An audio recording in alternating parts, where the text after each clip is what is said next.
Happening right now, an ambulance service in Decatur just ended its operations. City officials say first response shut down and filed a federal lawsuit.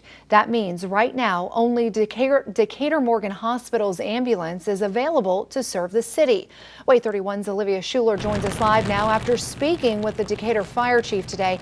Olivia, is the fire chief worried first responders won't be able to keep up with emergency calls?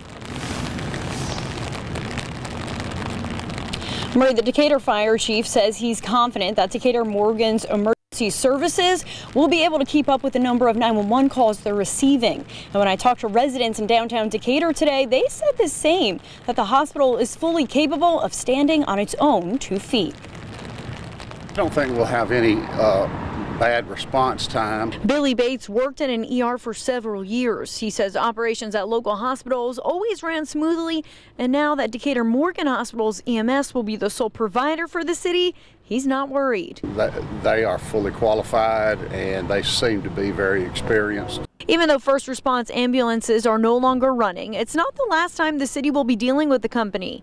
The ambulance service filed a federal lawsuit against the city of Decatur and Huntsville Hospital. The lawsuit, yes, they said that they're upset about them running calls. The pandemic triggering an overload of 911 calls. Decatur General stepped in to help and was granted the right to respond to emergency services after gaining its certification of public need and convenience. We want to make sure that they have an EMS unit when they call 911 for an emergency, that they have an EMS unit that's going to show up at their door. Decatur's fire chief says first response has not actually been showing up on many calls since January. First response racked up over $30,000 in financial penalties. In our response guideline, they were supposed to have both EMS units, both EMS agencies were supposed to have two 24-hour ALS trucks and one 12-hour ALS truck. Ever since that went into effect in January, they have not had that number of trucks. With first response ceasing operations, the city is now forced to lean on one ambulance service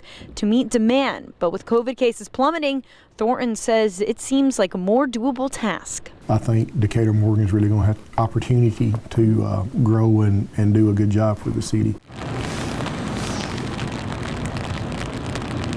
Now, Chief Thornton tells me they've started to create a sense of a game plan with dispatchers and nursing homes needing to make transports. There's a lot of moving parts here, and I did stop by first response. You could see in some of that video I shot, looking to speak with them to get some type of response, and I have not heard back. Reporting live in Decatur, Olivia Schuler, WAAY 31 News. Thank you, Olivia. Now, Decatur Mayor Tab Bowling said in a statement, there will be no lapse or delay in ambulance coverage for our community. This is an essential service that all residents should have access to in the event they need urgent medical care, end quote.